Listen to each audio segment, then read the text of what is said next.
Kiddos, welcome to this week's homework assignment where we're looking at factors and common denominators.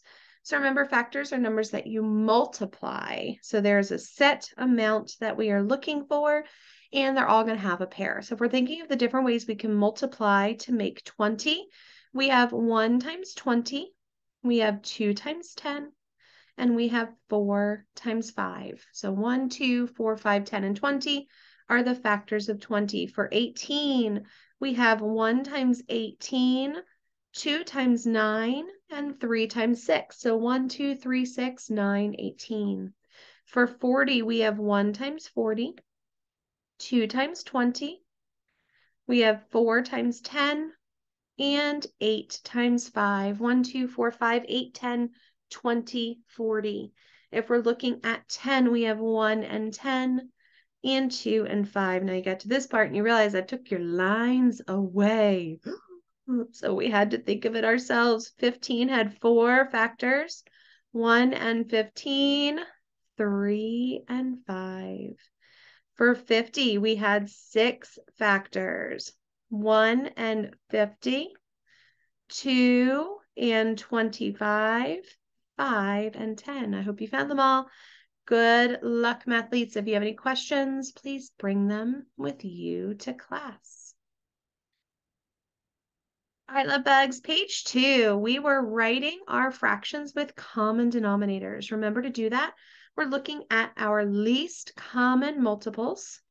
Multiples are many, which means that we are going to find as many as we need before we find what they have in common. So if we're looking at the example, we're skip counting by 4, and we're skip counting by 3, which are denominators. The first thing we find in common are 12. So using that, let's dive right in. So for this one, we're looking at 3 and we're looking at 2. If I skip count by 3, 3, 6, 9, I skip count by 2, 2, 4, 6. Let me write them up here. We have 3, 6, 9. That's what I'm looking for.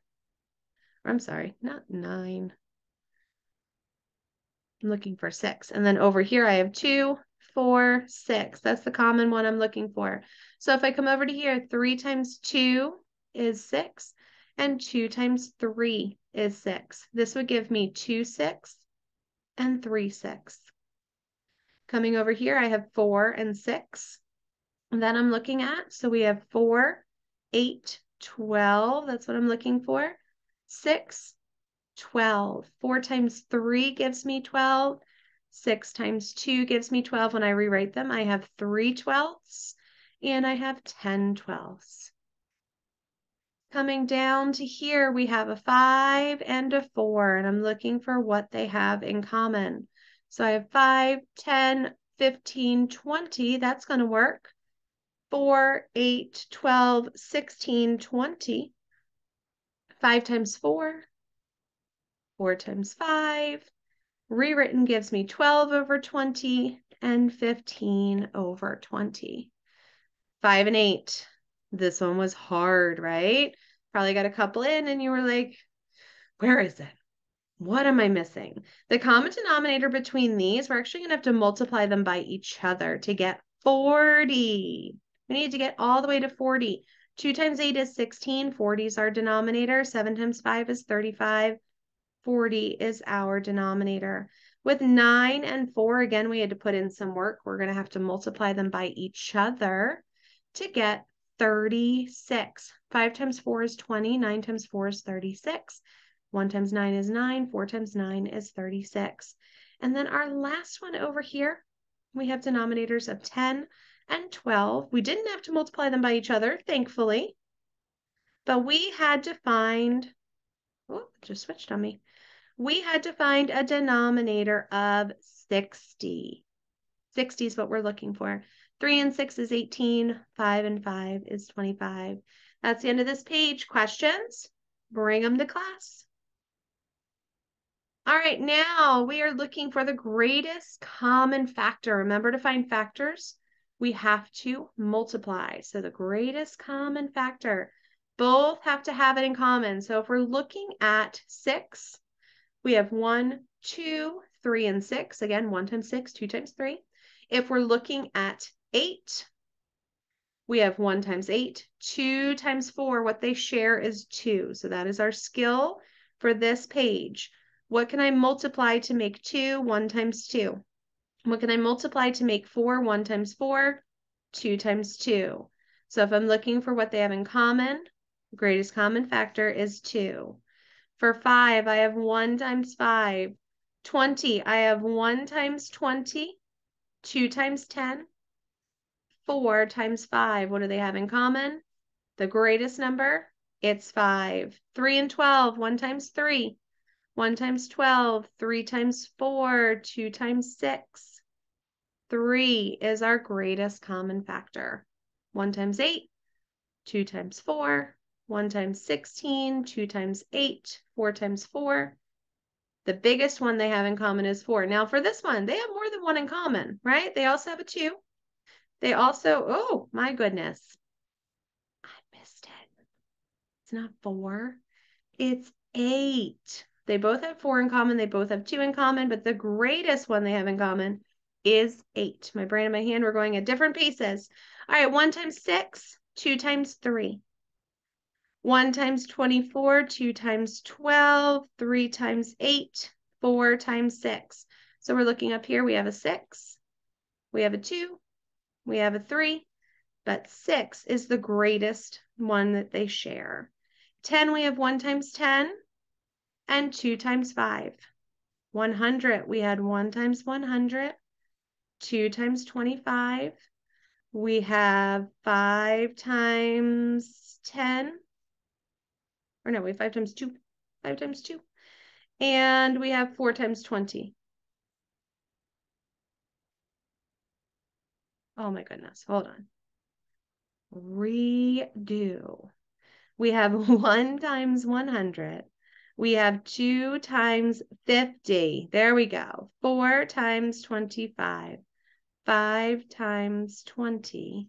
10 times 10. My goodness. The biggest one that they share is 10. Any questions? Bring them with you to class. All right, so faces, factors and common denominators. This time we're using division to put it into simplest form. So we want to put the fraction into simplest form by dividing by the GCF. So we know how to find our greatest common factor, but we need to find it and divide by it.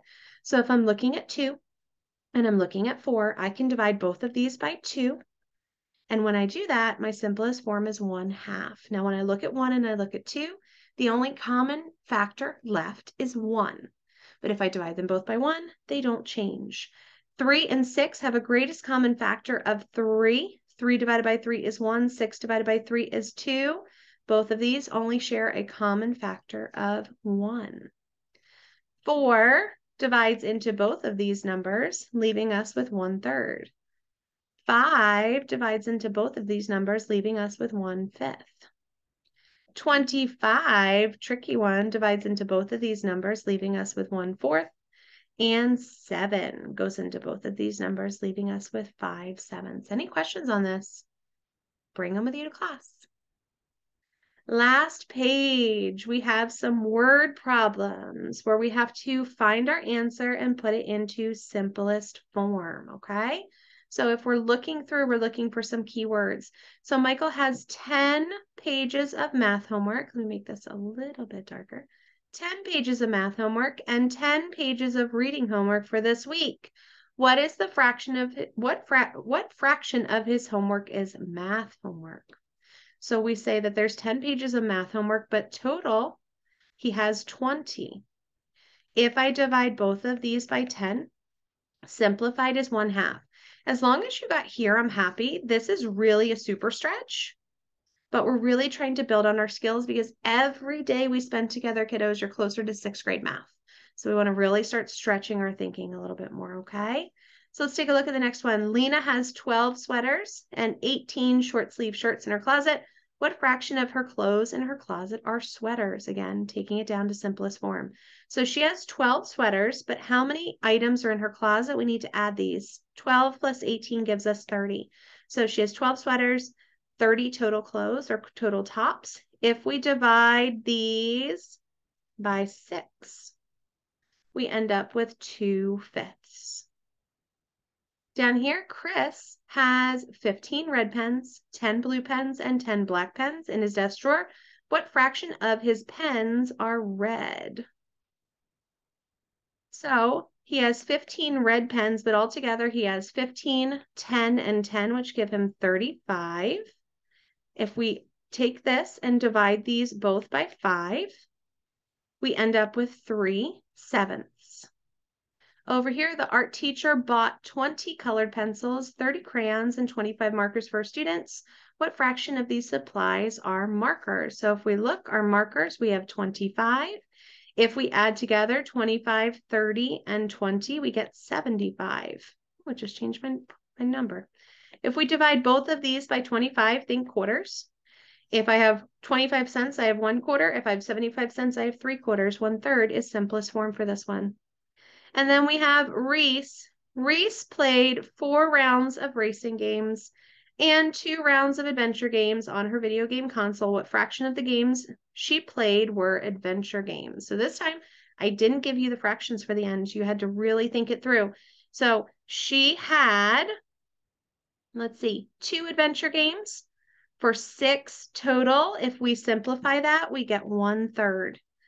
Isaiah bought 3 pizzas, 4 orders of garlic knots, and 5 orders of chicken wings. He was very hungry for his party. What fraction of the items he ordered are pizza? So we have 3 pizzas, and total we have 5, and 4 is 9, and 3 is 12. If we divide both of these by 3, we end up with 1/4.